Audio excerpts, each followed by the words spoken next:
Rezeki itu urusan duniawi, sudah dijamin Allah, gak usah diminta, kerja aja. Kalau orang sholawat, manfaatnya rezekinya lancar, tapi itu bukan tujuan. Ingin mulia?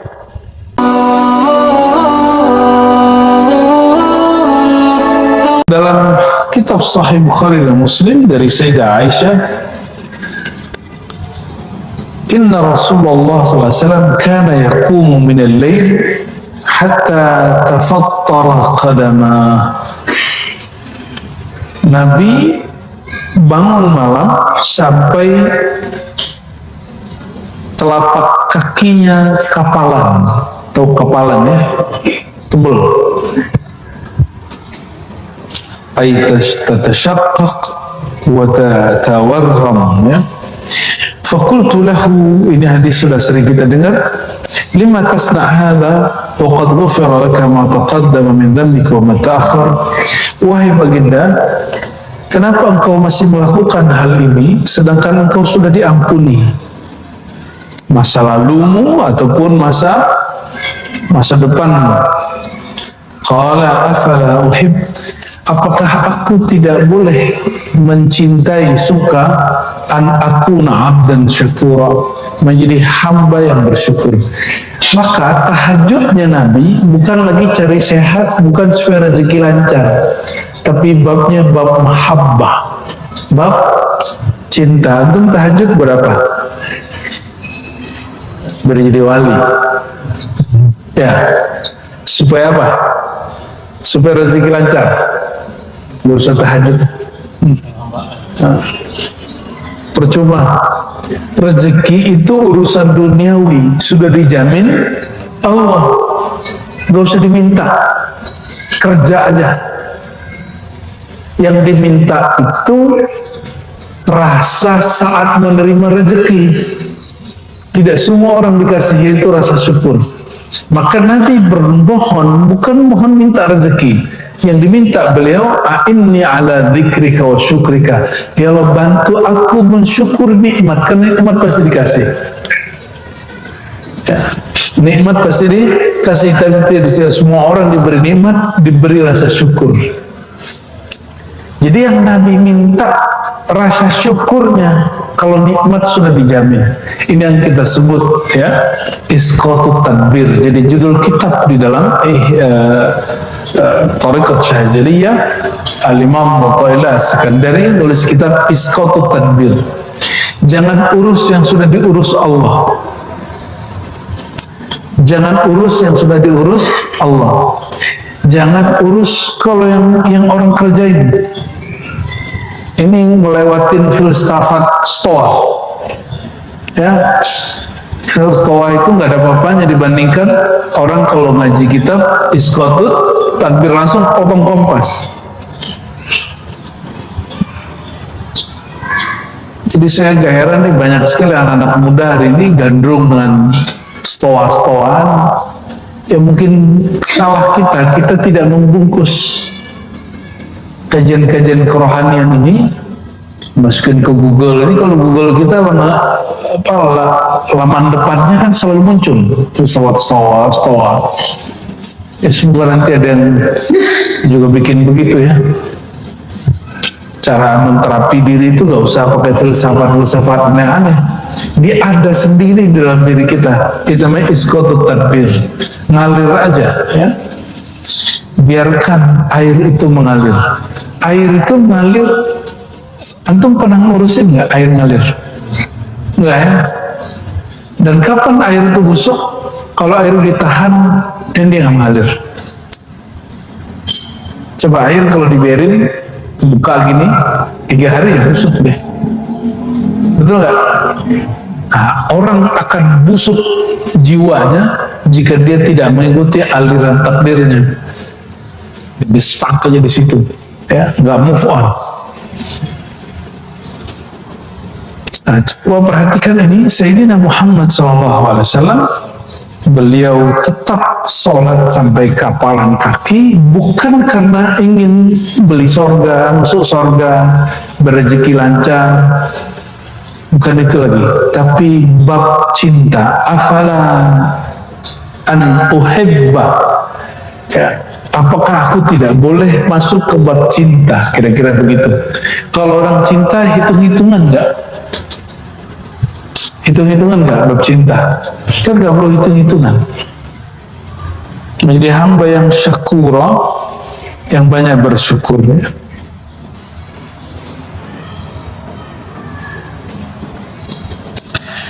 Wa man wazaba ala qiyamil lail yadkhul jannah bighairi hisab. Orang yang masuk surga tanpa hisab itu ciri-ciri salah satunya adalah dia qiyamul lail. Kita ini kan qiyamul lail cuma bulan puasa ya, 11 rakaat. Betul? Katanya antum berdoa, ya Allah semoga setiap malam seperti malam Ramadan. Betul kan? Ah, gombal nanti. Gimana caranya? Kalau emang mau begitu, jadikan setiap malam kita qiyamul lail. Itu aja. Malam tadi, malam besok kalau umur kita panjang ada sepertiga malam. Bulan Ramadan juga ada. Nah, ada satu riwayat di hadis Imam Abu Daud,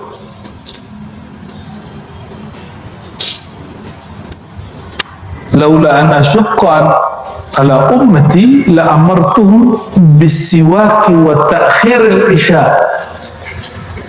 Ya, aku diperintah kalau tidak memberatkan umatku, akan suruh umatku untuk bersiwak, gosok gigi, dan mengakhirkan salat isya.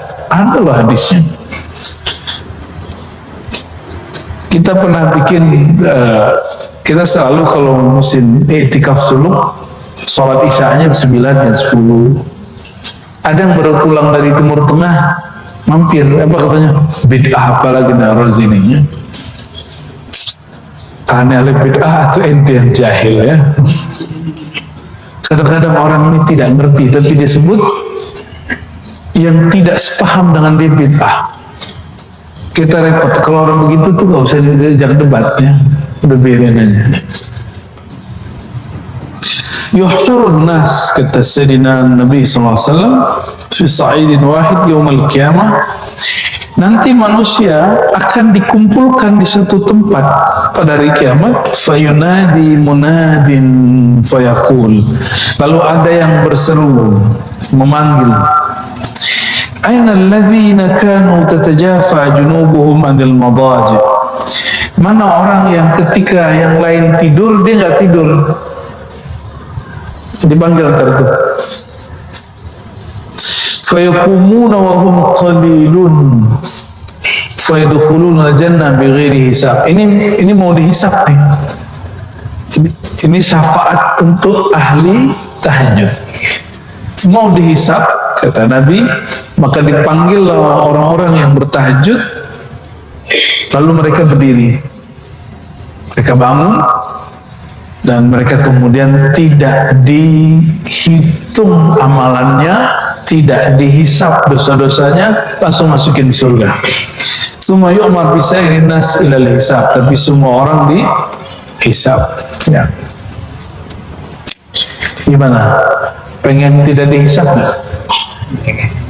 Jadi jangan kemudian apa?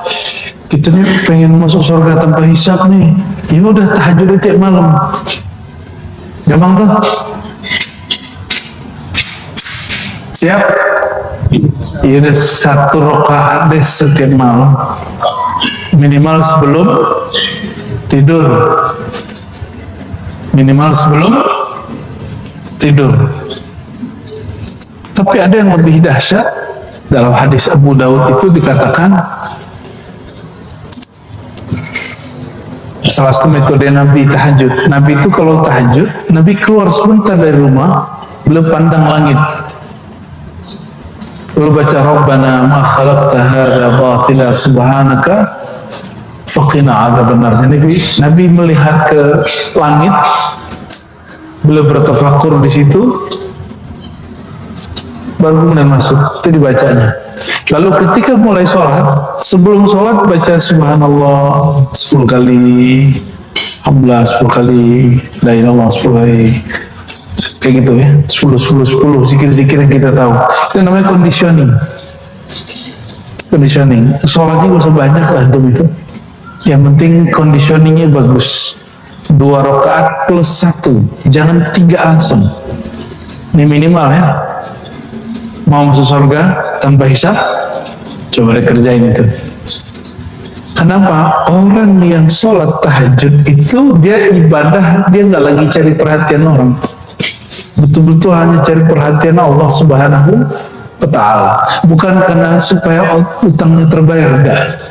Kalau antum duha kan supaya utang terbayar, biar cicilan lancar, gaji naik terus. Jadi sholatnya bukan karena Allah, ngomongnya lillahi ta'ala, tahalil fulus ta'ala, nah, supaya keluar dari utang ya Allah Ta'ala ya. Kita ini nggak betul-betul jadi hamba Allah yang utuh. Kita ini datang ke Allah selalu bersyarat ada maunya yang disembunyiin ya. Coba nanti siang sholat zuhur betul-betul karena Allah, jangan. Ini dari subuh tidak sholat kan, tidak sholat, rindu kan ya? Pas zuhur itu ada rasa rindu nggak? Para perindu itulah karena dia nggak puas dengan 5 waktu, dia tambahkan di waktu sunyi. Oleh karenanya ada ungkapan di dalam kitab Al-Khushairi Ibn Arabi ya, tentang para mushtaqin al-ashwaq. Apa itu? Bukankah setiap rindu hanya ingin berduaan dengan yang dirinduinya? Betul nggak? Kita ini kalau senang sama seorang pengennya berdua aja ya. Itulah egonya cinta. Nah, Allah itu sebenarnya itu hanya untuk Allah, bukan untuk makhluk. Ibn Rushd itu sukanya ngaji kitab, baca kitab. Dia baru menikah, istrinya dianggurin. Datanglah istrinya ke perpus dia, dilemparin kitabnya, gitu. Dipelototin sama Ibn Rushd, bilang, sebagaimana kamu mencampakkan kitabku, aku campakkan engkau. Talak 3 jatuh, talak ya.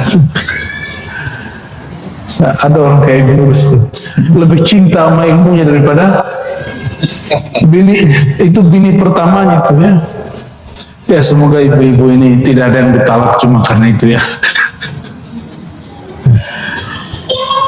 Ya semoga ibu-ibu ini pengertian kepada pasangannya. Amin ya rabbal alamin ya. Bapak-bapaknya juga pengertian kepada ibu-ibunya. Wa qiyamul lail qurbatun illahi ta'ala wa maghfaratun lisayyi'at. Qiyamul lail itu secara harfiah qiyam berarti berdiri atau meramaikan, mengisi al-lail malam hari, atau kita sebut wirid atau zikir sholat malam hari. Qurbatun ilallah, itu jalan mendekat kepada Allah SWT. Wa maghfaratun lisayyi'at, dan menghapus terhadap dosa-dosa atau kesalahan. Kenapa malam hari itu menjadi jalan terdekat ke Allah? Sedangkan Allah di waktu siang dan malam sama atau beda? Oh, kita zikir siang ini dengan kita zikir nanti malam sama nggak? Allahnya yang berbeda rasa kita.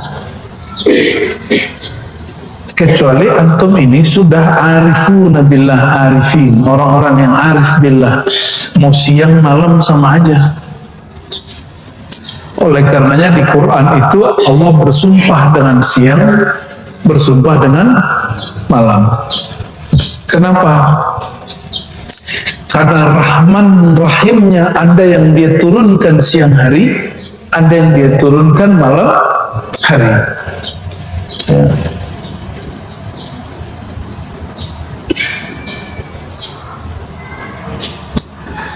Diriwayatkan oleh Imam At-Tirmizi. Imam At-Tirmizi ini murid Imam Bukhari, tapi Imam Bukhari berguru kepadanya. Guru punya murid. Imam Bukhari punya murid namanya Imam Tirmizi. Tapi gurunya ini juga ngaji kepada dia. Canggih itu Imam Tirmizi. Dia nulis kitab Al-Jami' As-Sahih At-Tirmizi, cuma tidak dikenal dengan Sahih Tirmizi, dikenalnya dengan Sunan At-Tirmizi karena ada beberapa hadis-hadis yang lemah masuk ke dalamnya.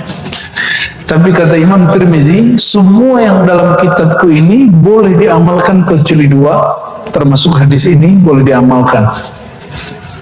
Termasuk hadis-hadis yang lain, ya, hadis yasinan, hadis zikir pagi, sore, dan lain sebagainya. Di sini dikatakan, alaikum biqiyamil lail. Nabi SAW bersabda, hendaklah kalian menghidupkan qiyamul lail. Fa'innahu da'bus salihina qablakum. Karena itu adalah tradisi utama orang-orang soleh sebelum umat Nabi Muhammad SAW. Wa qurbatun ila rabbikum wa maghfaratun lisayyi'at. Itu adalah jalan pintas terdekat kepada Allah. Ya, wa maghfaratun lisayyi'at, dan dia menghapus kesalahan-kesalahan, wa manhatun anil itsm, dan bisa mendapat mencegah dari dosa. Kok bisa mencegah dari dosa? Orang berdosa itu karena dia merasa perhatian Allah, pengawasan Allah tidak rapat kepadanya. Antum ini kalau maksiat karena merasa aman dari pandangan Allah. Jika orang tahajud, dia sadar berbuat taat di saat tidak dilihat siapapun, berarti dia merasa dilihat oleh Allah. Maka dibalik, dia akan tidak berani maksiat karena dia merasa dilihat oleh Allah. Dan Anda kasih tahu ya, orang yang selalu qiyamul lail tidak akan pernah mimpi basah lagi kecuali dengan yang halal. Kenapa? Karena mimpi basah itu salah satu maksiat yang tersembunyi dalam diri, otak jorok kita, imajinasi jahat di sini, itu nggak akan bekerja kalau orang sudah tahajud tiap malam atau witir minimal 1 rakaat setiap malam. Cobain rasain, ya. Dan aku lakum marhaban bi baitil walayah. Ya, kalau yang sudah sampai kepada indikasi ini, kita sampaikan selamat datang, Anda baru saja masuk kepada rumah kewalian. Ya, salah satu ciri pencirian para aulia, dia tidak pernah lagi mimpi basah kecuali dengan yang halal. Ini masih mimpi basah kan? Malah ada wirid kiai di pesantren itu supaya mimpi basah. Jangan-jangan kiai punya wirid ini.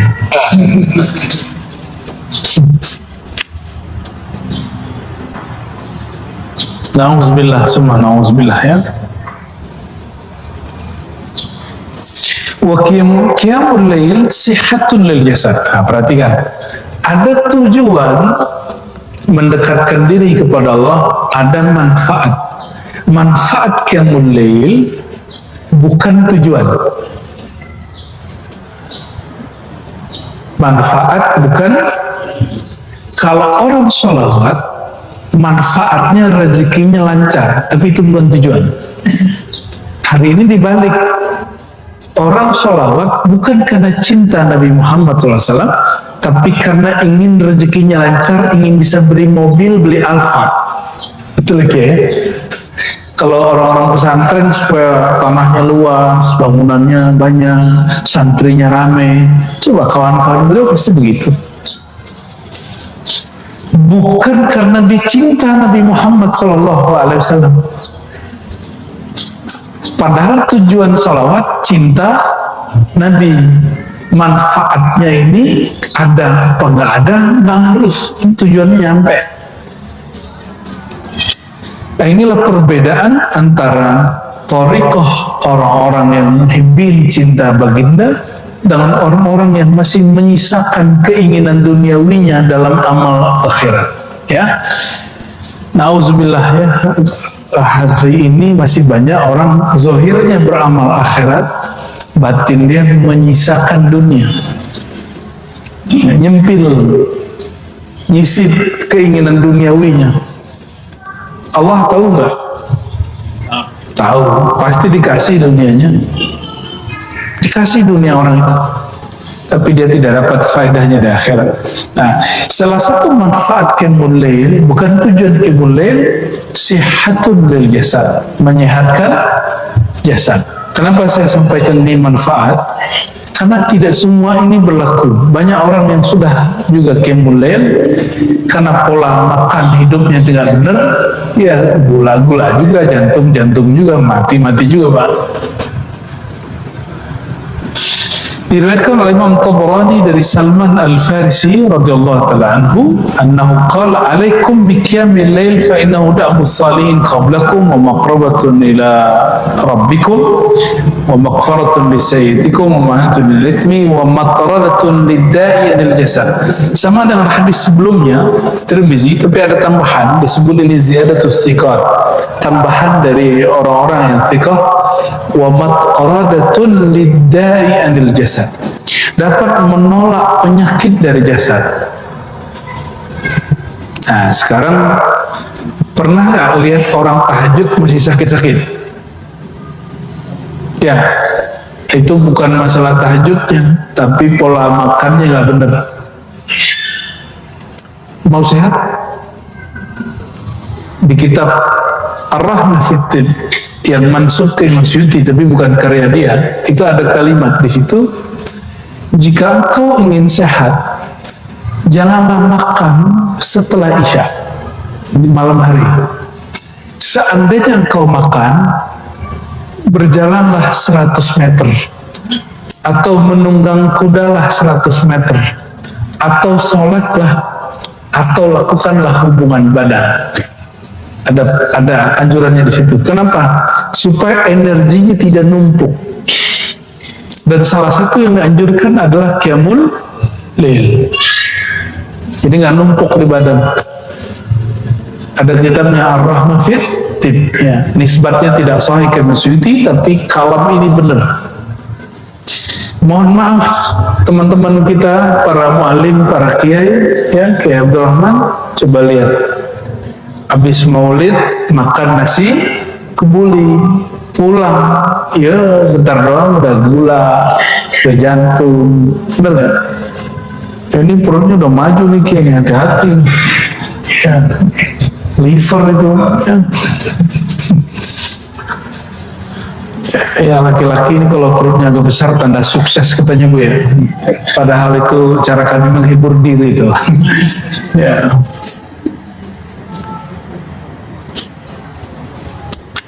Saya menyarankan kalau bikin maulid, makannya sebelum kiai naik panggung. Kiainya ya, kalau jamaahnya terserah lah ya.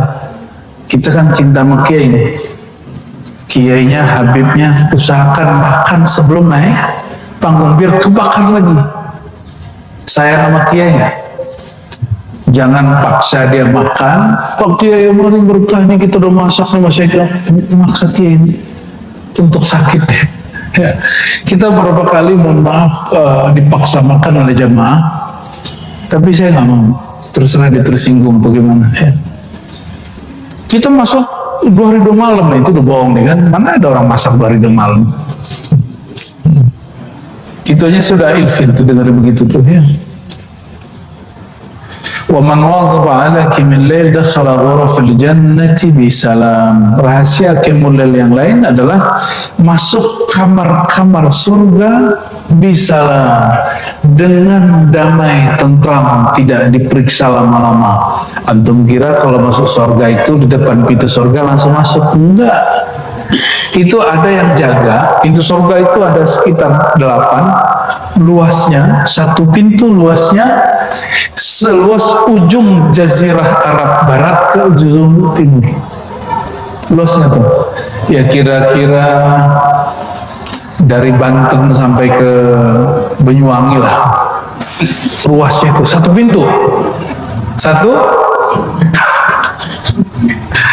satu pintu.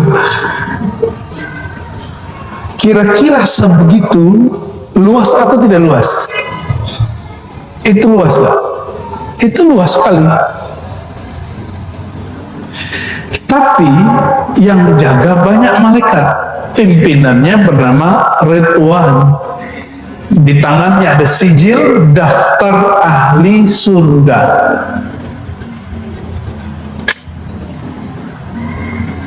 Tapi pintu surga tidak dibuka kecuali tangan Nabi Muhammad ditempel ke pintunya. Maka beliau mengatakan, di tanganku ini ada, kalau kita mau buka pintu di kantor pakai finger, ada fingerprint di tangan Nabi, itu yang mana aja dimasukin kebuka. Jadi yang bikin kita masuk surga, antum carilah perhatian Rasulullah SAW. Bagaimana cara cari perhatian Nabi? Tirukan yang beliau lakukan. Salah satu yang beliau lakukan adalah qiyamul lail, walaupun beliau dijamin masuk surga. Berarti Nabi ini qiyamul lail bukan karena pengen masuk surga, karena surga sudah di tangannya. Nabi ini boleh bolak-balik masuk surga meskipun badannya masih di dunia. Oleh karena itu, Mi'raj dengan badan, tubuh itu cuma sekali dalam Quran. Tapi Mi'raj rohani Nabi bolak-balik masuk surga, itu kapanpun boleh masuk. Bahkan air yang keluar dari tangannya itu air surgawi sebenarnya itu. Karena nggak ada keran, nggak ada aliran apa-apa, bisa keluar air. Itulah afdalul miyah fil alam, air paling mulia di alam semesta, air yang memancar dari tangan baginda Nabi Muhammad sallallahu alaihi wasallam. Ada sahabat diludahin Nabi, itu nggak sakit perut selama-lamanya. Kalau orang minum air di tangan Nabi, kira-kira gimana tuh nasibnya? Gimana berkah hidupnya itu? Ya, sahabat yang gak dapat air, kata Nabi, man safahani dakhal jannah, orang yang salaman sama aku masuk surga. Sahabat yang lain bingung, ya Rasulullah, orang banyak bermusafahah dengan engkau, kami tidak dapat bermusafahah dengan engkau. Kata Nabi, yang tidak dapat salaman sama aku, salaman sama orang yang salaman sama aku, masuk surga. Oleh karenanya dianjurkan bersalaman dengan guru yang bersanad itu di situ.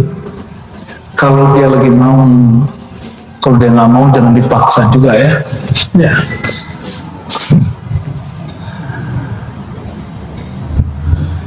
Diriwayatkan oleh Imam Tirmizi dari Abdullah bin Salam. Abdullah bin Salam ini sesuai dengan namanya yang meriwayatkan tentang masuk surga dengan salam. Ini putra Yahudi yang masuk Islam, namanya Abdullah bin Salam. Awal ma qadima Rasulullah sallallahu alaihi wasallam al-Madinata injafala an-nas ilayhi ay asra'u ilayhi fa kuntu fi man jaa. Awal Nabi masuk Madinah, itu orang mengerubungi beliau dan aku termasuk. Falamma ta'ammaltu wajhahu wastanbattuhu wastabantuhu. Ketika semua orang mengerubungi Nabi Muhammad, aku memperhatikan wajahnya.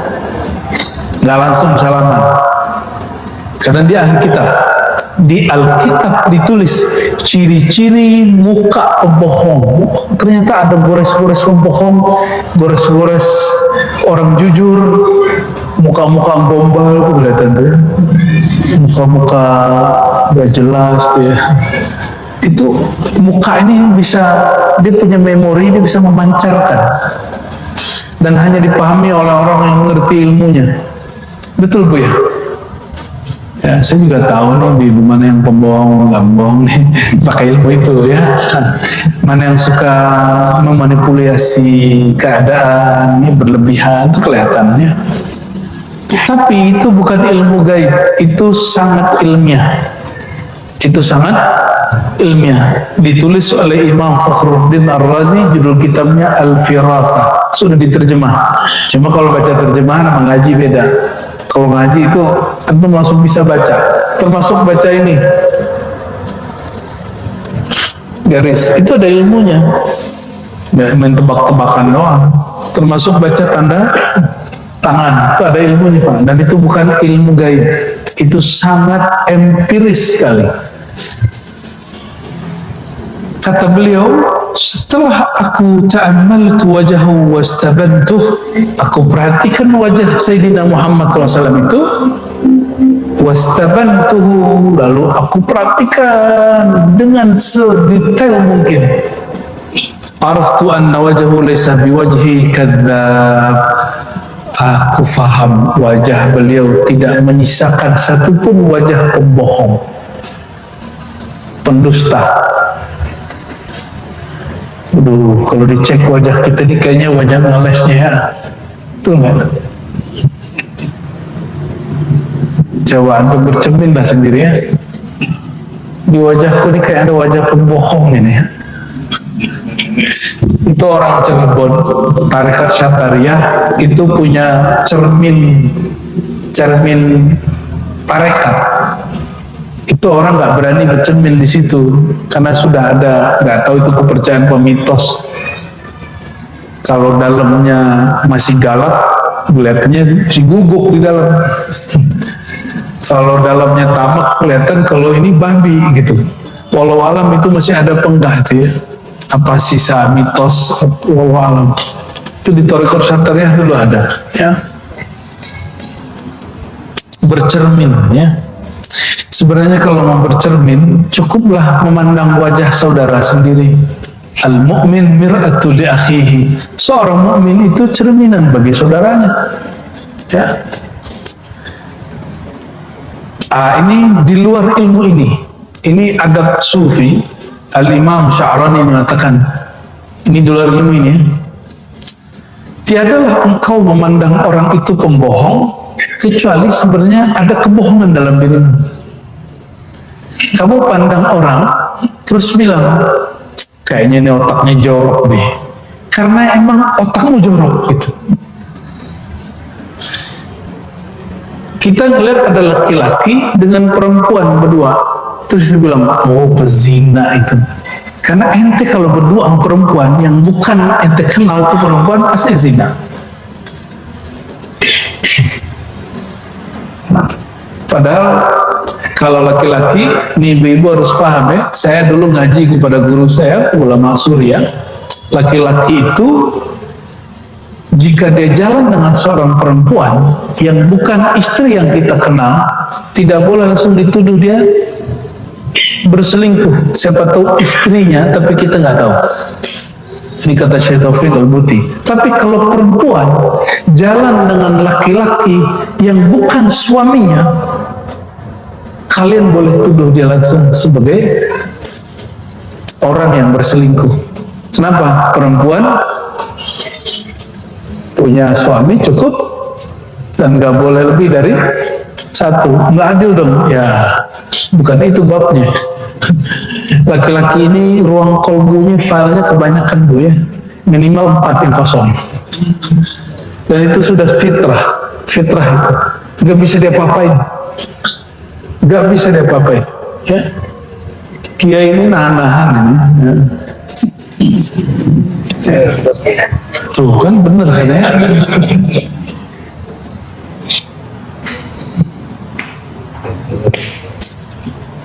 Menurut antum, kalau mohon maaf Bu ya, kita ngeliat lawan jenis otak ngeres, ditahan itu lebih baik atau menikah? Mana yang lebih afdal? Yang suci yang mana? Yang nahan otaknya tetap ngeres. Kalau bagi perempuan itu yang bagus. Ya, kamu harus tahan gitu kalau perempuan tuh ya. Tapi dalam Islam enggak. Ketika otak ini jorok, dia mesti disalurkan secara halal. Tapi harus punya tanggung jawab. Nah ini beda logika nur dalam Islam dengan nar yang ada di perempuan tuh. Ya, jadi laki-laki nggak bisa paksain juga bab ini ya. Antum harus banyak-banyak puasa kalau begitu. Jadi kalau nggak sanggup mentahqiq hadzal qaul ya, mempraktekkan ini, udah banyak-banyak puasa biar nggak ngeres otaknya. Jadi otak ngeres dimulai dari mana? Vulgar. Karena ada darah di seluruh badan kita. Darah itu hanya kuat kalau makanannya sehat. Oleh karenanya, kalau ente nggak mau mengamalkan sunnah itu, kurang-kurangnya aja makan. Ya, bukan memelihara diri supaya punya penyakit asam lambung, bukan. Menjaga diri biar nggak terlalu banyak masuk nutrisi ke dalam badan, sehingga tenaganya nggak berlebih. Ini malah minum obat kuat ya, salam ya. Astagfirullahaladzim. Saya pastikan umur-umur bapak ini kalau minum obat kuat pak, bentar-bentar mati jantung bu. Serius. Gak usah minum obat kuat ya. Badan sehat, makannya gak usah banyak, minum yang protein sama nutrisinya bagus. Ya, Rasulullah itu minumannya susu kambing apa susu sapi? Sudah paham? Nabi makan nasi atau makan gandum? Sudah paham? Jadi kenapa orang Indonesia ini lemes-lemes ya? Karena sukanya nasi. Nasinya pun di dalam rice cooker, bukan dibakar.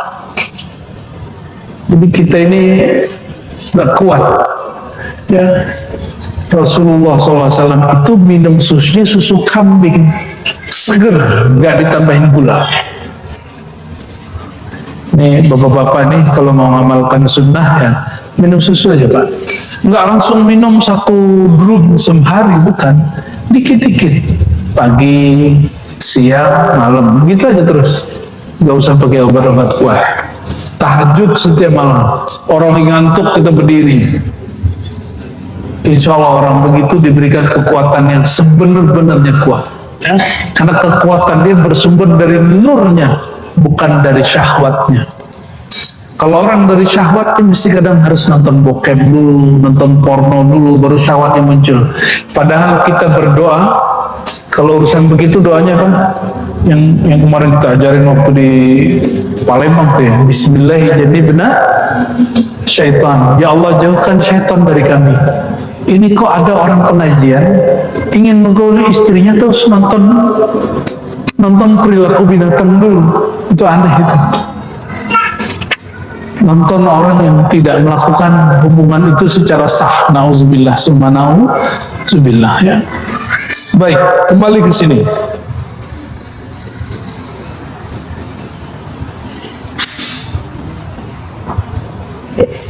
فكان أول ما سمعت من كلامه صلى الله عليه وسلم أن قال أيها الناس أفشوا السلام وأتموا الطعام وصلوا الأرحام وصلوا بالليل والناس نيام تدخل الجنة بسلام. Yang pertama aku dengar dari Nabi, kata Nabi apa? Afsus salam, tebarlah salam, bukan tebar ancaman. Hari ini orang kalau dakwah yang ditebar duluan apa? Ancaman, betul? Ya, antum kalau ngaji hari ini itu pulang-pulang sukanya ngancem biasanya. Semoga pengajian kita enggak. Ya, kalau nggak paham, nggak sepaham, ancam, kasih ancaman orang. Tapi yang diajarkan baginda, afsus salam, tebarlah kedamaian, jangan tebar ancaman. Jadi prinsip dakwah Islam bukan prinsip mengancam orang. Prinsip dasarnya adalah prinsip menebar salam. Dan ini perintahnya bukan hanya kepada sesama muslim, itu ke semua orang. Afsus salam, tebarlah kedamaian. Wa at'imut ta'am, hendaklah engkau memberi makan. Wah, ini kayaknya amalannya pesantrennya Kiai ini ya. Kita tiap kesini dibuatin kebuli terus. sama kambing, Masya Allah. Semoga masuk surga bisalah menikah ya. Wasilul arham, sambunglah jalinan kasih sayang yang terputus. Maksudnya dia putus kita, kita jangan putus balik, kita sambung. Ya, ini berat, ini agak berat. Dan jalinan kasih sayang yang paling berat adalah jalinan pernikahan. Oleh karenanya perceraian itu dibenci oleh Allah Subhanahu wa ta'ala. Wa sallu bil-lail wan nasu niyam. Salatlah pada malam hari di saat orang-orang tidur. Tidur itu lalai bukan? Sama, salat duha, kapankah yang paling afdal? Saat semua orang sedang sibuk dengan dunia. Kira-kira jam berapa itu? Lagi sibuk-sibuk sama dunia itu pukul berapa? 9-10. Ya, benar ya? Orang sibuk meeting, sibuk ini, sibuk itu. Itulah waktu paling afdol sholat. Ya. Habis itu orang pulang kerja, pada asar. Jadi kalau kata teman saya, ada akhirul lail, ada akhirul nahar. Wah, nyoneh juga nih teman ini. Jadi dia jarang zikir akhir malam, dia zikirnya akhir siang. Jadi di saat semua orang sibuk di jalan, sibuk pulang, dia sibuk duduk bersama Allah Subhanahu wa ta'ala.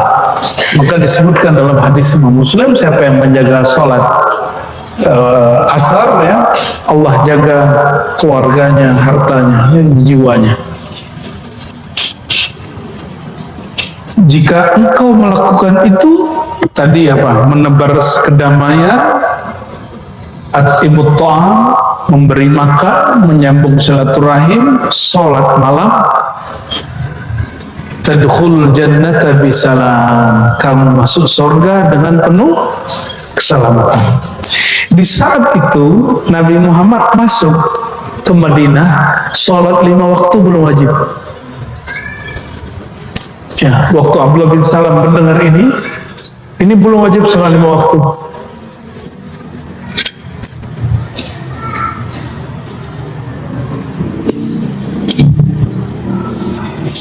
Lalu dalam riwayat Tabrani dan hadisnya Hasan ya, disebutkan Abdullah bin Umar meriwayatkan dari Nabi Muhammad SAW, inna fil jannati ghurfatan yura zahiruha min batiniha.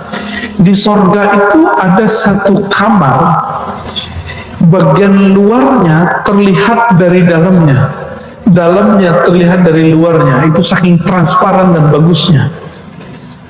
Qala Abu Malik Al-Asy'ari, berkata sahabat Abu Malik Al-Asy'ari, liman hiya ya Rasulullah? Itu kamar yang secanggih itu untuk siapa wahai baginda? Seindah itu untuk siapa wahai baginda? Qala liman atabal kalam wa at'ama at-ta'am wa bata qa'iman wa nasu niyam. Itu kamar super mewah, hanya diberikan untuk 3 jenis orang. Yang kedua, atabal kalam, yang suka berkata baik. Berkata baik itu ada yang berkata di dalam dirinya, bentuknya zikir dan niat. Dan yang kedua, berkata ke orang lain. Itu sebabnya disebut al-kalimah thayyibah. Ada yang sifatnya nafsi, ada yang ghair nafsi. Ada yang di dalam diri, itu zikrullah. Ada yang keluar diri, itu kalam, interaksi dengan orang. Coba hari ini sudah ngomong positif belum? Sudah zikir pagi sore belum? Sudah? Sudah. Berarti sudah atobal kalam, sudah melakukan kalam yang baik. Jika tidak sanggup bicara yang baik, jangan bicara yang buruk. Kalau nggak sanggup nyenengin orang, jangan nyakitin orang. Itu dia atobal kalam. Ya. Jadi zikir pagi sore itu bagian dari kalimat thayyibah atobal kalam. Ataba juga bisa berarti membaguskan, mengharumkan. Ya. Kalau thayyiban membaguskan, kalau thayyiban berarti harum. Saya pernah jumpa beberapa ahli kasyaf dia sangat sensitif. Kalau kita baca nama Allah dalam hati, lalu saya napas ngomong, itu dia cium bau harum. Ada orang begitu, Pak. Ada orang begitu, ya. Dia bisa mencium efek dari dalam. Terus kalau kita ngejek orang nih atau merendahkan orang di hati, dia langsung mencium bau nafas kita, bau bangkai. Ada orang-orang kasyaf begitu. Tapi repot jadi orang begitu, ya. Saya nggak minta yang begitu, nggak mau. At'amat ta'am, suka membagi makanan, wa bata qa'iman wa nasu niyam. Dan dia mabit. Nah, istilah mabit ini istilah nabawi. Mabit malam hari, qiyamul lail. Qiyamul lail tidak mesti sholat, bisa jadi wiridan, baca Quran, atau tawajuhan, atau khataman, gitu boleh, ya. Kami di Ribat untuk mempertahankan ini latihannya, kajiannya mungkin sampai jam 10-11, ya. Tapi kalau bab khataman zikir kita baru berhenti tengah malam, ya. Biasanya begitu cara minimal mulai latihan bisa tembus zikir sampai tengah malam, jam 00 baru berhenti. Nah, afdolnya nanti ke depan mulai zikir itu jam 12 malam. Ya, Buya Yunal, nanti yang mimpin zikir kan salah satunya Buya Yunal ini di Ribat. Jadi kita kalau mulai zikir mulainya jam 12 malam, insya Allah, sampai nanti pukul 3 itu baru beres, ya. Kira-kira antum kuat nggak tuh? Nanti kita buat kajian zikir begitu di Ribat Buaran. Ini kita lagi bangun, insya Allah bikin pusat tarekat, pusat kajian zikir, pusat talqin zikir, insya Allah di Serpong, ya. Nggak terlalu luas, tapi insya Allah cukup. Nanti ada surau pusat kajiannya, ada surau tempat suluknya, ada pendoponya sudah ada. Nah, ini sedang kita coba ini. Mohon doanya semoga Allah mudahkan, ya. Amin ya rabbal alamin. Katanya kiamat bentar lagi, biarin, ya. Mau kiamat besok kita bangun dulu malam ini, ya. Ini kadang-kadang orang ngaji akhir zaman salah paham.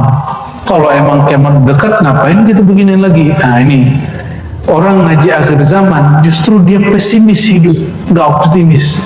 Kalau saya ngaji akhir zaman justru bikin saya optimis, ya, harapan kita tambah banyak.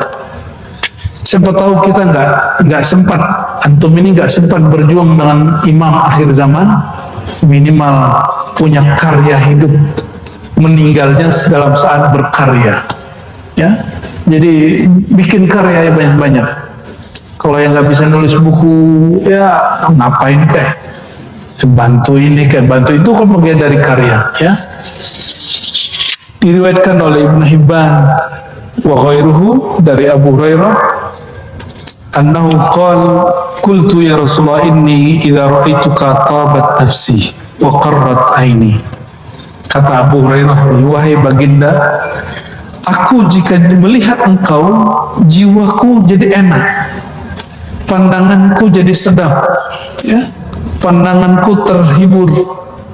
Anbi'ni an kulli syai', kabarkan aku segala sesuatu, ya. Lalu Nabi mengatakan, kullu syai' khuliqa minal ma', tiadalah sesuatu kecuali tercipta dari air. Qultu akhbirni bi syai'in idza 'amiltuhu dakhaltul jannah. Wahai baginda, ajarkan aku, kabarkan kepadaku sesuatu amalan yang jika aku lakukan pasti masuk surga. Kenapa Abu Hurairah minta masuk surga? Karena masuk surga jumpa Rasulullah SAW, ya.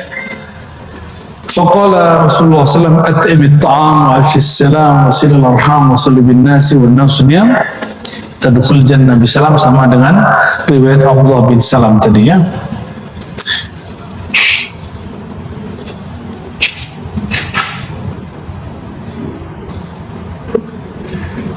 Lalu hadis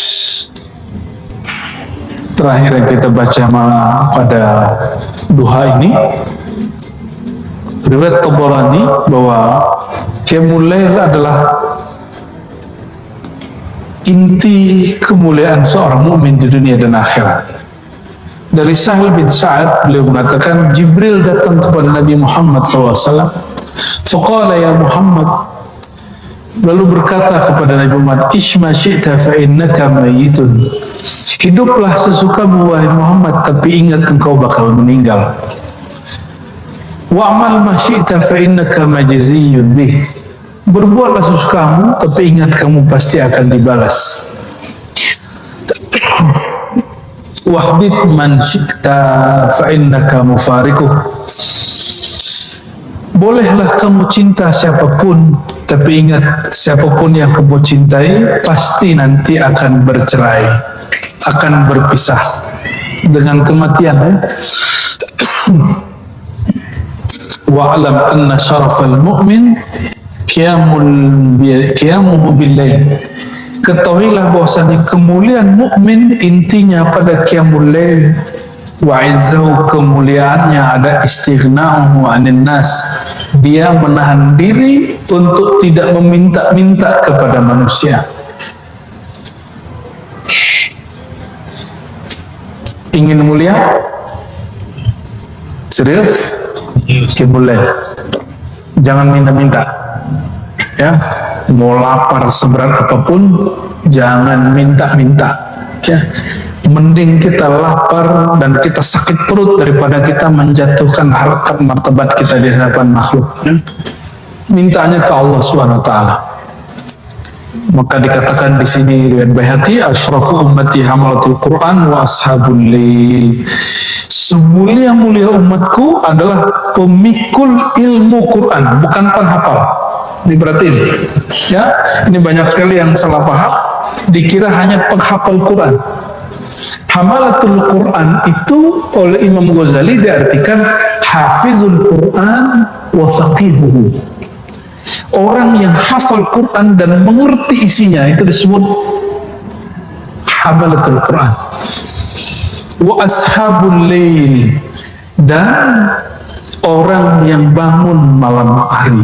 Jadi kalau ditanya nanti siapakah orang yang paling eksklusif di akhirat nanti, orang yang punya ilmu Quran, dan yang kedua ahlul lail. Maka digabung dalam sebuah riwayat Imam At-Tirmizi, autiru ya ahlul Quran, wahai keluarga Quran, berwitirlah kalian.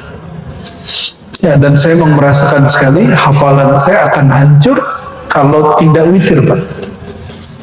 Menjaga hafalan yang ada aja itu witir lebih enak.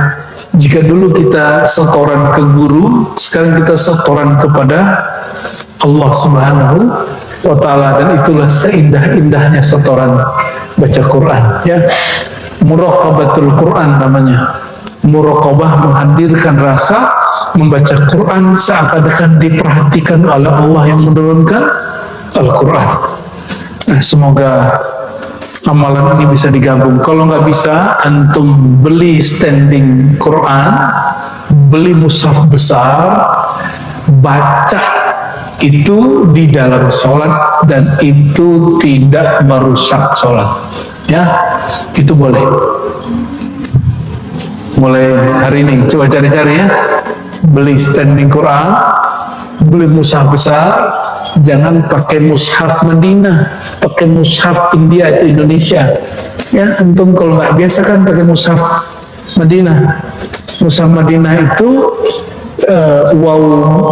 matinya nggak ada harokatnya. Nah, orang kita ini gagah-gagahan pakai mushaf Madinah tapi nggak bisa baca. Akhirnya kayaknya keren, padahal bacanya salah.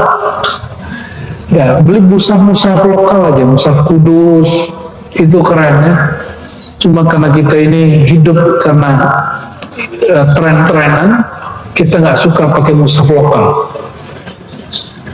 Lalu baca di malam hari, nggak usah banyak-banyak, nggak sanggup satu halaman, ya 2 baris lah. Pelit amat, ya, baca WA berjam-jam, baca Quran nggak bisa lama. Aneh meragukan ente sebagai pencinta Allah dan Rasulnya. Meragukan kalian sebagai keluarga Quran. Keluarga Quran namanya keluarga, kita betah sama keluarga. Tapi ini orang katanya keluarga Quran, tapi kalau baca Quran kulhu belum dibaca ya, bukan berarti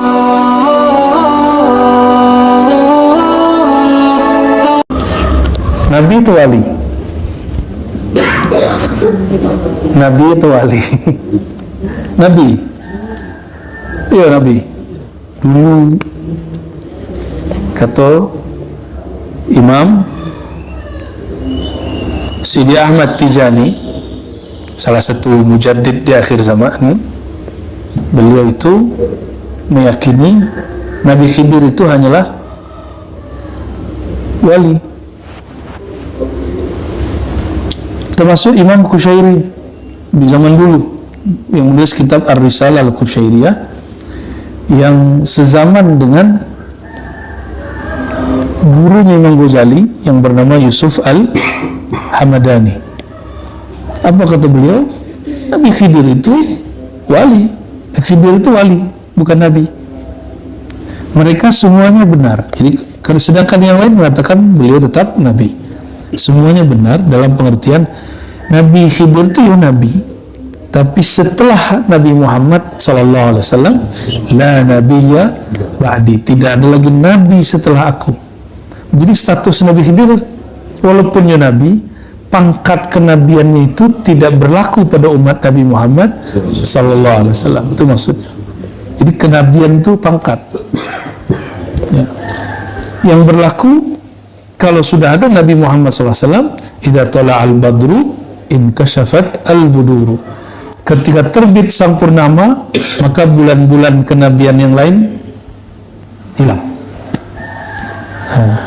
Jadi semua nabi itu rembulan, tapi bulan yang paling sempurna namanya bulan al-badr. Al-badr itu purnama, maka tala'al badru alaina. Jadi al-badr di situ Nabi Muhammad sallallahu alaihi wasallam.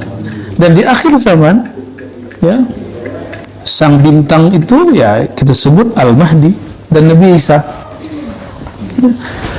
Jadi Nabi Isa nabi, tapi statusnya ketika turun ke Nabi Muhammad, umat Nabi Muhammad sallallahu alaihi wasallam, disebut khatam aulia, sama juga Al-Imam Al-Mahdi. Apa kata para imam kita?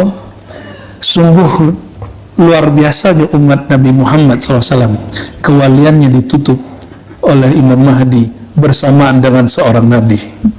Jadi walinya umat Nabi Muhammad, penutupnya siapa? Nabi Isa bersama juga Imam Al-Mahdi. Nah, kembali ke yang tadi, jadi ada wali kutub, ada wali abdal. Nah, istilah-istilah itu nanti ada pembahasan khusus di kitab Jami' Usul Aulia karya Imam Sidi Ahmad Al-Musqadawi, salah satu mursyid 40 tariqah, wabil khusus tariqah Naqsyabandiyah Khalidiyah yang kita amalkan di Surabaya. Berkata Imam Wali Kutub Sultanul Muqarrabin, aku gelarnya. Jadi wali-wali ku banyak namanya. Al-Wali Al-Kabir itu nama, Al-Kutub Asyahir, Sultanul Muqarrabin. Kalau Syekh Abdul Qadir Jilani bukannya Sultanul Aulia. Sultanul Aulia, rajonya para wali di zaman ini ya. Kalau di akhir zamanku saya raja wali, bukan raja wali burung. Rajanya para wali saya Al-Imam Al-Mahdi ya. Qutbu Dairatil Muhaqqiqin, itu nama-nama wali. Jadi setiap wali itu ada pangkat-pangkat dan gelar-gelarnya di sisi Allah ya. Seorang zuriat Syekh Abdul Qadir Jilani, perempuan, namanya Syaikha Faqihah Jailani. Faqihah Jailani itu beliau menulis kitab tentang Al-Futuhat Ar-Rabbaniyah fil Awrad atau fil Azkar Al-Jailaniyah, kira-kira itu judulnya ya. Menulis asma Syekh Abdul Qadir Jilani, nama-nama Syekh Abdul Qadir Jilani, dan beliau menyebutkan nama beliau di situ lebih dari 100 lebih kurang. Itu yang kita singgung dulu dalam kitab Ghunyah, yang banyak ustadz yang tidak faham fan niko, tidak faham bagian niko, kemudian menolak. dan mengatakan tidak ada itu nama-nama ruh, tidak ada itu nama-nama wali, ya. Nama itu nama KTP itu. Bila Allah Syekh Abdul Qadir Jilani bernama KTP kan? Ada KTP sebentuk. Tuan Jom. Ini membaca kitab di abad dulu dibaca aja dengan konsep kini. Ngakunya ahli sunnah. Kalau nak faham serahkan kepada ahli. Apa lagi gelar beliau? Sayyidul Arifin, sahibul karamati zahirah, penghulunya orang ahli makrifat di zaman itu. Sahibul karamati zahirah, orang yang punya keramat dan banyak. Wal asrar bahirah, yang memiliki rahasia-rahasia yang menakjubkan.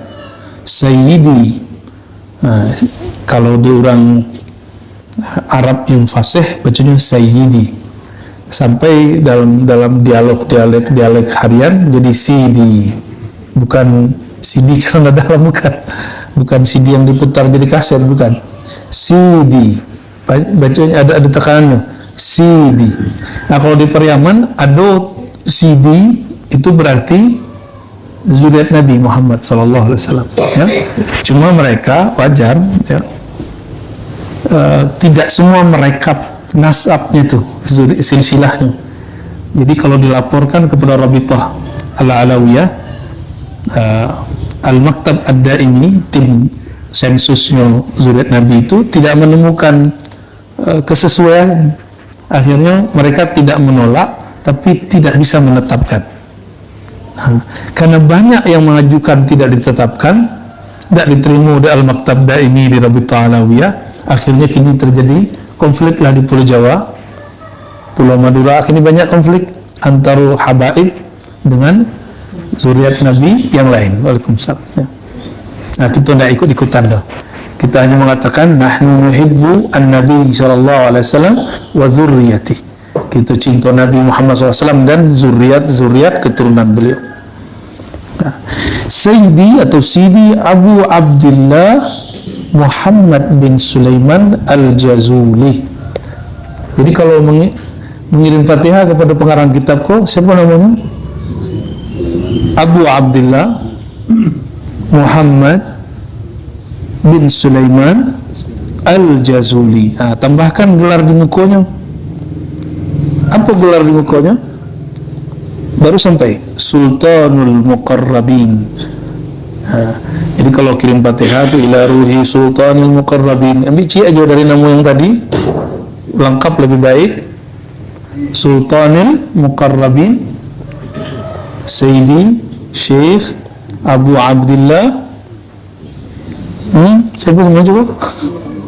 Muhammad bin Sulaiman Al-Jazuli. Saking masyhur nama kitab itu, akhirnya di Jawa banyaklah orang bernama Jazuli, ya. Bahkan ada yang menteri dulu, ya. Itu ayahnya, orang gaibnya, guru-gurunya ahli baca kitab salawat. Kitab salawat itu kami pernah ke Jawa Tengah, ada satu pesantren, pendiri pesantren dan istrinya, nah, kami sebagai istrinya umurnya 80, kalau anaknya membuat rumah ingin khatamkan baca salawat kitabku di rumah itu 4.444 kali. Membacanya dah bentuk orang awal, ya, kalau kita kan iramanya tak ada kali, ya, itu menjadi sarana untuk berkumpul di orang Minang. Tapi di Jawa kitab itu dijadikan tarekat, dan memang kitab itu tarekat. Jadi kitab Dalail itu adalah wirid amalan tarekat Syaziliyah cabang Jazuliyah. Jadi tarekat itu bercabang-cabang. Naqsyabandi ada cabang Mujaddidi bercabang 2, ada Khalidi, ada Muzhari. Kalau Muzhariyah tidak ada khalwat 40 hari. Kalau Khalidiyah ada khalwat 40 hari. Itu salah satu amalan Syazili, ya. Tapi Syazili Jazuliyah.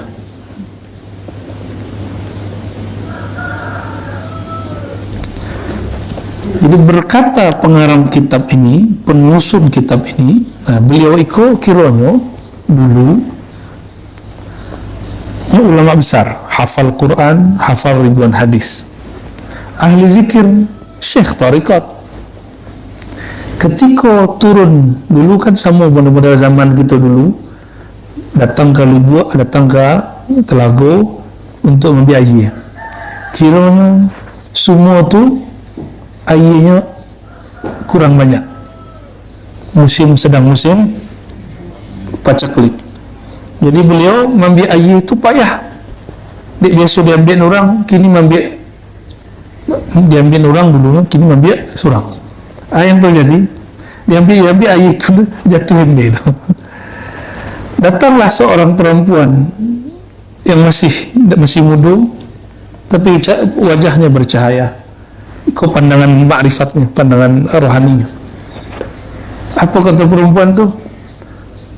Engkau Tuan Syekh Mursyid yang kecil, orang alim dan sahibul karamat tu. Air mereka je nak bisa ambil. Dicemeh je. Padahal itu bukan perempuan sebenarnya. Itu perwujudan Sayyidina Al-Khidir alaihi salam, tapi dipinjam tubuh seorang perempuan. Jadi kadang-kadang Nabi Khidir itu bisa berkalam lewat seseorang. Ini orang biasa, tapi lisannya itu bukan lisannya yang berkalam. Ya bentuk awak handphone lah ya. Apa kata perempuan tu? Kalau model iko ya payah jadi syekh nak. Dia letakkan tangan itu ke semua air itu naik seorang. Dia ambilnya air. Dia ambilnya tadi apa yang jatuh tu? MB yang jatuh tu. Aku air. Dia agihnya kepada Tuan Syekh. Siapa nama Syekh itu? Jazuli itu juang. Muhammad bin Sulaiman Al-Jazuli. Jazuli aja. Akhirnya terpananya, bukan jatuh cinta tapi terpana, malu. Awak syekh, awak mursyid, awak ulama besar, tapi urusan air aja mengeluh. Bertanyalah beliau, wahai perempuan yang salihah, bagaimanakah caranya engkau mengambil air yang aku sudah bersekian menit tidak berhasil, malah jatuh? Kira-kira begitu. Apa jawab beliau yang perempuan yang misterius itu? Biqasratis salawat ala habibihi, dengan memperbanyak salawat kepada kekasih Allah Subhanahu wa ta'ala. Kira-kira kalau orang bersolawat lah menyatu cinta Nabi dalam dirinya, sedangkan alam itu hanya tunduk kepada Allah, dan Allah mentakdirkan alam itu mesti tunduk kepada kekasihnya Nabi Muhammad sallallahu alaihi wasallam. Maka Nabi kamanya berjalan, pohon menunduk, air datang, hewan-hewan pun menyalami Nabi Muhammad sallallahu alaihi wasallam. Apalah air? Tapi kalau diamankan di kita itu tentu terjadi itu lah. Itu kebetulan cara Allah mengajari Imam Muhammad bin Sulaiman Al-Jazuli. Dia cubu-cubu itu nanya nak. Ada caranya hidup sekelarnya. Apa kata beliau? Aku kalam muqaddimah beliau. Alhamdulillahilladzi hadana lil imani wal islam. Puji syukur kepada Allah yang memberi hidayah kita semua kepada iman dan Islam. Salawat dan salam ala Sayyidina Muhammadin nabiyhi alladhi istanqadna bihi min ibadatil awthani wal asnam. Salawat dan salam kepada penghulu alam semesta yang berkat beliau kita dibebaskan dari menyembah berhala. Wa ala alihi wa ashabihi nujaba al-baratil kiram, dan salawat kepada keluarga dan sahabat. Wa ba'da hadha fal ghardu fi hadzal kitab. Adapun setelah daripada itu, tujuan dari kitab itu zikrus salati ala nabi sallallahu alaihi wasallam, menyebutkan salawat Nabi sallallahu alaihi wasallam, wa fadailiha, dan keutamaannya. Tutup pintu biar tidak suara masuk.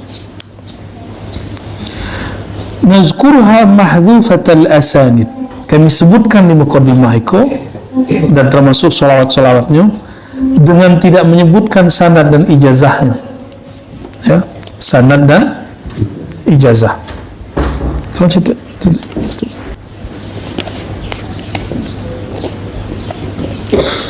Jadi kiranya salawat itu berijazah, ada bersanad. Contoh, kami dapat salawat namanya salawat Ibnu Mashis. Salawat itu diperoleh secara sirriyah, secara rohani oleh Imam Ibnu Mashis, guru Imam Syazili. Kiranya silsilahnya melewati Imam Ibnu Athaillah Sekandari. Jadi jarak kita juga beliau banyak. Jadi cik salawat itu ada silsilah. Jadi salawat yang ditulis di sikuku bersilsilah bersanad baca ijazah. Nah, ada salawat apa lagi? Sallallahu Rabbuna ala nuril, itu ada sanad itu. Ya. Sebab salawat itu tidak boleh dibuat-buat. Jika ada amalan dibuat-buat, bid'ah namanya dalam ilmu fikih, usul fikih. Bid'ah menurut ahli zikir, ahli ma'rifat, ahli rohani, ketika tidak ada izin dari Allah dan Rasulullah dan para awliya-awliya Allah. Jadi ada 3 izin: Allah, Rasulullah, awliya-awliya Allah. Jadi ada orang yang rohani diperjalankan Allah, kembalinya ke alam sadarnya bawa salawat. Itulah Ibnu Mashis. Ada orang yang setelah bertemu nur Nabi Muhammad SAW, kembalinya ke alam sadar, ke dunia kaulia, Allah izinkan dia mengembangkan 1, 2, 3 salawat. Ya.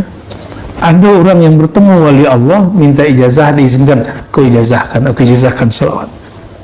Nah, jadi salawat itu tidak boleh dibuat-buat. Tapi bedanya kalau dalam fikih, dalilnya tertulis. Kalau dalilnya ahli ma'rifat, yang paling tinggi dalil itu adalah langsung ke Allah sumbernya dalil. Tapi dia mungkin langsung ke Allah bukan lewat Rasulullah SAW, tidak mungkin. Nah, dia mungkin sampai kini Rasulullah itu mengajar orang salawat, dia mungkin tidak. Nah, di ayat surah Al-Jumu'ah ayat 2, huwallazi ba'atsa fil ummiyina rasulan minhum yatlu 'alaihim ayatihi wa yuzakkihim wa yu'allimuhumul kitab wal hikmah. Dialah yang mengutus nabi yang ummi dari mereka. Apa kerjanya nabi? Pertama, yatlu, membacakan. Yatlu itu bahasa Arab, diterjemahkan ke bahasa Indonesia, ke bahasa Minang, bahasa Melayu, itu terjemahannya kurang sempurna. Sebab tala, qara'a artinya baca juga. Apa beda tala dengan yatlu, qara'a dengan yaqra'u? Yatlu itu kata kerja sedang dan selalu. Sedang dan selalu. Berarti yatlu, Nabi selalu membacakan. Yuzakkihim, selalu membersihkan. Yu'allimhum, selalu mengajari. Jadi diskusi kami dengan seorang kiai di Jombang, ahli tafsir, Aceh beliau. Jadi sebenarnya masih maja tak kini. Berdasarkan surah Al-Jumu'ah, sudah usah pakai ilmu ma'rifat, sudah usah pakai tarekat, sudah usah pakai ilmu bahasa. An-Nabi masih maja, makanya huwallazi ba'atsa fil ummiyina rasulan. Nah, dan arti tugasnya. Jadi Nabi Muhammad SAW itu masih Nabi lagi, masih Rasul lagi nih. Kalau yang masih gitu, syariat sudah selesai, yang masih diajarkan ma'rifat, ilmu ma'rifat itu yang masih diajarkan.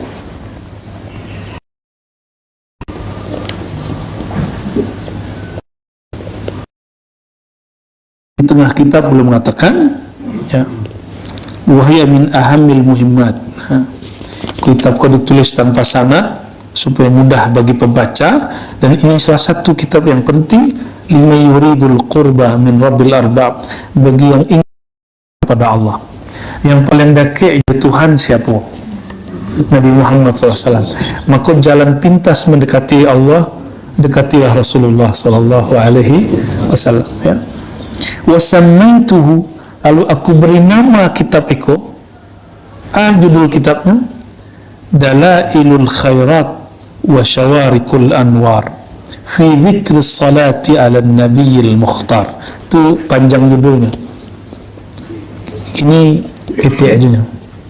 Hadhihi Dalailul Khairat. Padahal judul panjangnya Dalailul Khairat Syawarikul Anwar fi dzikri salati ala nabiyil mukhtar. Apa artinya?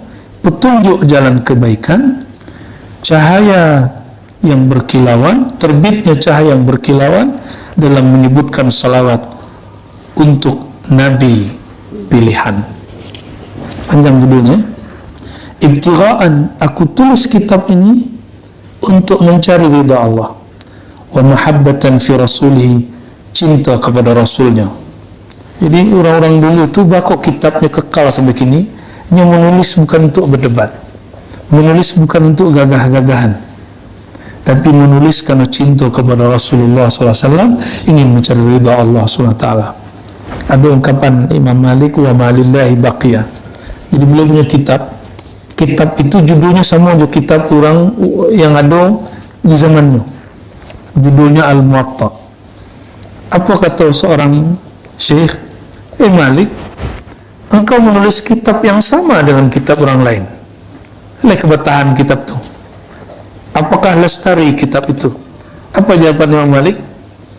Wa ma lillahi baqiyah.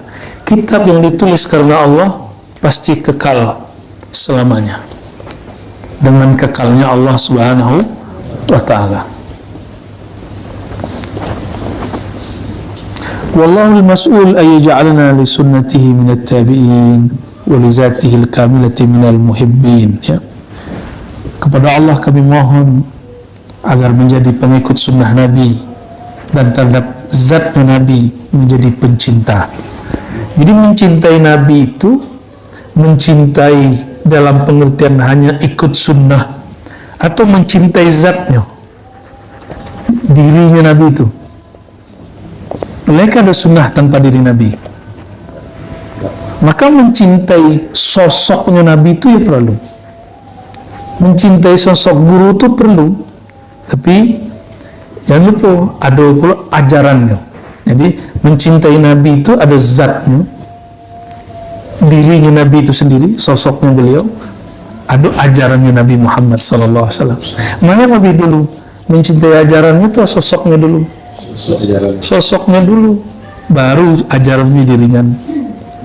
Kalau awak nak senang dikaji guru awak, disuruhnya zikir 100 je lah payah. Apalagi kalau orang Sunda marah zikir. Pada ada. Beliau udah kami Syekh Mudawlah Dayan. Ya, kalau sekali khatam tahlil ada 70.000. Kalau tidak cinta ke guru, malah kan mau melakukan itu. Ya.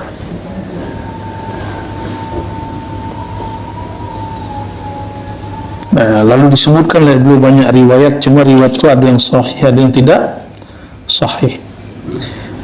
Persis dengan kajian kami ribat Nusantara, ribat lintas negara, itu tentang keutamaan salawat kepada baginda Nabi Muhammad SAW. Isinya hampir sama.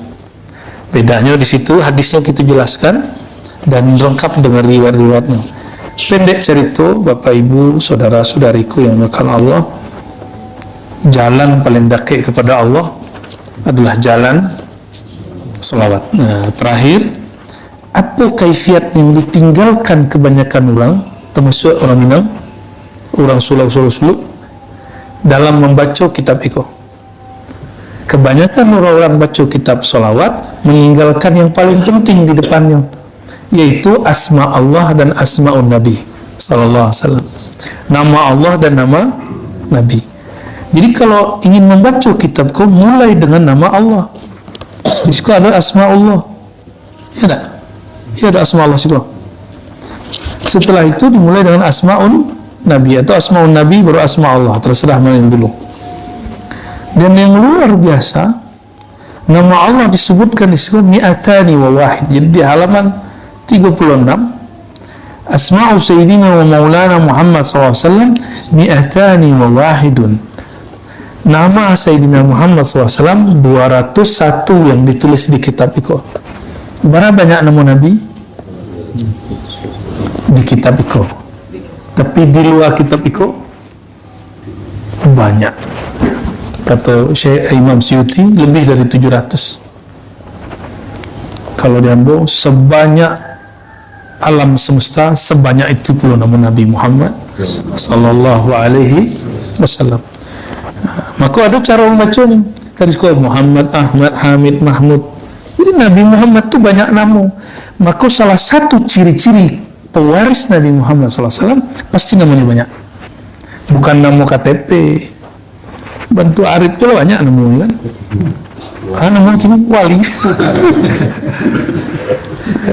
Kalau di rumah ayah, dia orang rumah Yayang.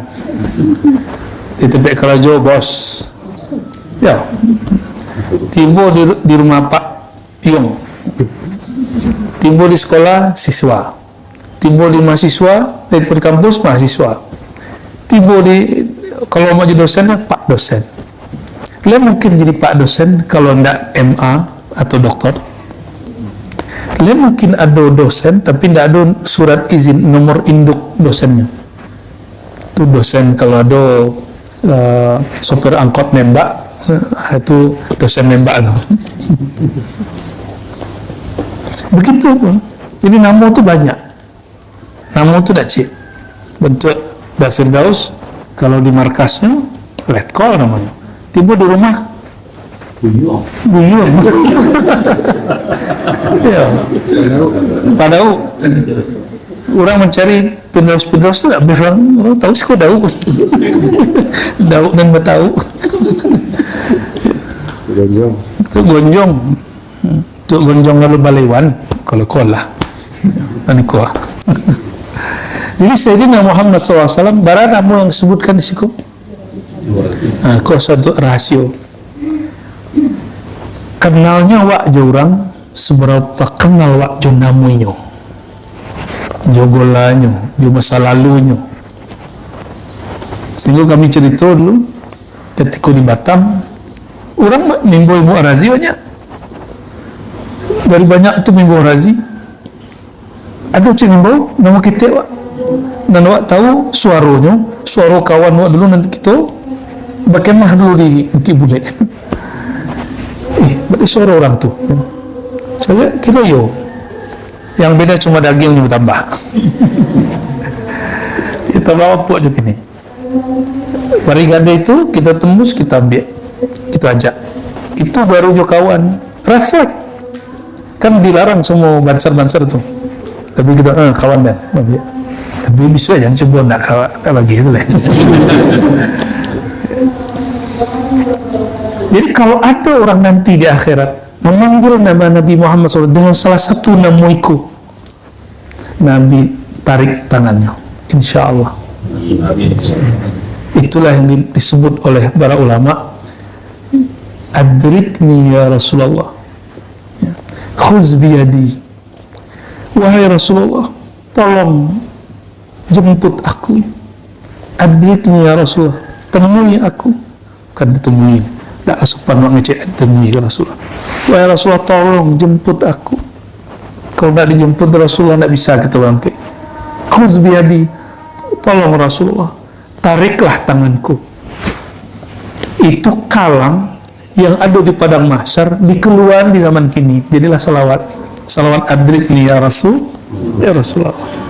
Jadi salawat itu bukan sembarangan. Si wali yang mendapatkan salawat itu diperjalankan ruhaninya kepada padang mahsyar.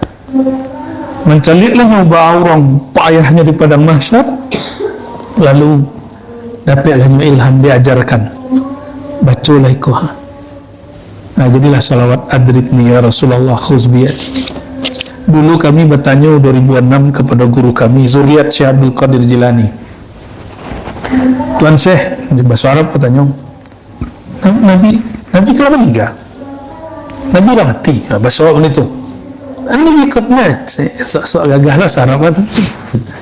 Limadha yaqulu asy-syair al-munshid al-musalli alaihi khuz biyadi adrikni ya Rasulullah wa huwa qad mat. Kecil orang mengalu awak menyindir.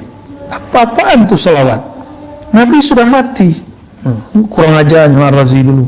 Sampai kini masih kurang ajar. Nabi lah mati. Mengalu ngecen. Adrikni ya Rasulullah. Jemput aku ya Rasulullah. Ambil tanganku ya Rasulullah. Tarik tanganku ya Rasulullah. Selamatku ya Rasulullah. Beliau yang tadinya sedang happy, sedang asik, ya, langsung kemudian emosi. Jadi kalau Buya itu boleh emosi sekali. Tunggu aja guru zuriat Syekh Abdul Qadir Jilani emosi dengan pertanyaan itu. Emosi dengan pertanyaan itu. Sampai kini kami merasa bersalah dengan pertanyaan itu. Tapi kami bersyukur itulah terakhir Allah membersihkan kalbu kami dari asar zulumat-zulumat aliran yang kami pelajari sebelumnya. Ya. Dia alam Makkah itu ya. Walaupun 3 tahun jual aliran itu, tapi efeknya sampai 6-7 tahun. 6-7 tahun, 6 atau 7 tahun itu lama tuh. Sehingga tidak pernah datang ke majelis simtidurah, majelis barzanji, nak mau datang lagi. Mengalah mahal-mahal qiyam, atau gak sih. Nabi mati. Itu perasaan. Kiranya menyebutkan Nabi mati itu soal adab. Menyebutkan baginda Nabi Muhammad SAW mati itu soal adab. Buruk adabnya. Cukup katakan Nabi sudah intaqala ila rahmatillah, berpindah ke alam lain. Atau sebutkan Nabi wafat. Wafat itu sempurna. Yang sebut Nabi mati. Tapi beliau tarik nafas itu nafas bukan nafas biasa. Kaberang anakku baru berkembang. Kalau beliau emosi, menjawabnya kemudian tidak sempurna. Akhirnya beliau suruh saudara yang zuriat Syekh Abdul Qadir yang lain, Syekh, ajib, tolong jawab. Dijawablah semua Syekh tu. Kiranya emosi lu jawab. Dipandangnya mata kami. Dipandangnya mata kami. Tak nampak dalam mata orang lain. Yang nampak itu yang disebut hadis al-ain. Sehari sebelumnya Syekh itu menjelaskan mana hadis ain. Apa mana ain? Jika kekuatan orang dan punya mata tu karenanya punya riadah amalan atau aura yang kuat, bertemu pandangnya mata tersiruk darah, sakit adanya. Itu yang disebut sakit ain. Ain itu bisa dari orang elok, bisa dari orang hasad. Sebut aja lawan muaknya. Polosi. Sebut mata tersiruk darah, lemah badan adanya. Beliau zuriat Nabi, jalur Syekh Abdul Qadir Jilani. Ini orang kedua, Syekh yang kedua. Itu luar biasa marahnya, menjawab sekian menit dan berapi-api. Tak bisalah kami ulang lek. Biko kone ain lu sedang. Kone plastik lah sedang. Tapi dari situlah kami kemudian jantung tubuh gemuruh, pikiran jadi berkecamuk. Hari 7 badan mendemam. Barang lama mendemam 2 bulan. Barang sontak sakit. Terbayang mata Syekh tu nampak api menyala. Bukan halu. Hakiki wak sedang sadar. Kita sedang sadar, beliau sedang dipikir-pikir enggak. Itu hakiki. Dan beliau menjelaskan hadis sehari sebelumnya. Kebetulan kami mengambil sanad hadis ke beliau. Ya. Semenjak saat itu tidak berani mengecek Nabi mati lah. Kecuali menghikayatkan. Ada orang mengecek itu. Cukup katakan Nabi wafat atau Nabi berpindah ke rahmatillahi ta'ala. Nah, jadi saudara-saudariku Allah, apapun tarekat awak, kalau lahju Nabi ibarat sungai itu yang macam-macam. Tapi kalau tiba di laut, tiba di lautan, apa yang terjadi? Nama sungai itu enak. Sungai Naqsyabandi, sungai Qadiri, sungai Khalwati, Samani, ya, itu sungai. Sedangkan sang lautan itu bernama Al-Muhammadi, Sayyidina Muhammad sallallahu alaihi wasallam. Kalau sampai di bab itu tidak ada nama tarekat lah, hanya ada nama Nabi Muhammad sallallahu alaihi wasallam. Itulah dikatakan oleh para masyayikh Syekh Salman menutup tarekat yang mengatakan tarekatku Al-Muhammadi. Haqqani menutup tarekat yang mengatakan tarekat kami Muhammadi. Ya, Sidi Ahmad bin Idrisiyah mengatakan tarekat kami Al-Muhammadi. Tarekat Muhammadi itu bukan tarekat dalam pengertian wiridan. Tarekat Muhammadi itu manhaj mencintai Nabi Muhammad sallallahu alaihi wasallam. Jadi jangan salah faham, kami tidak buat tarekat baru, itu cuma manhaj mencintai Nabi Muhammad sallallahu alaihi wasallam. Barangkali itulah, jadi nanti kalau mau membaca dimulai Allahumma salli wa sallallahu ala sayyidina Muhammad sallallahu alaihi wasallam, Ahmad sallallahu alaihi wasallam, Hamid sallallahu alaihi wasallam, dan tambahkan Sayyidina. Maka cetakan terbaik untuk kitab salawat itu cetakan Menara Kudus. Sayyidinanya sudah lengkap. Kalau di Siko harus ditambahkan. Tapi kalau lumayan bagus ya. Barangkali itu obrolan kita pagi kini. Yang ingin ikut ke Lasi silakan ya. Kita siap-siap sebentar. Kita tutup dengan salawat.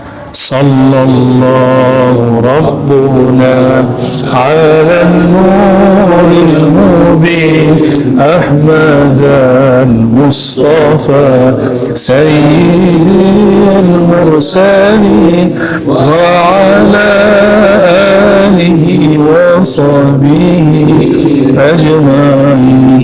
Sallallahu Rabbuna ala nuril mubin أحمد المصطفى سيد المرسلين وعلى آله وصحبه أجمعين.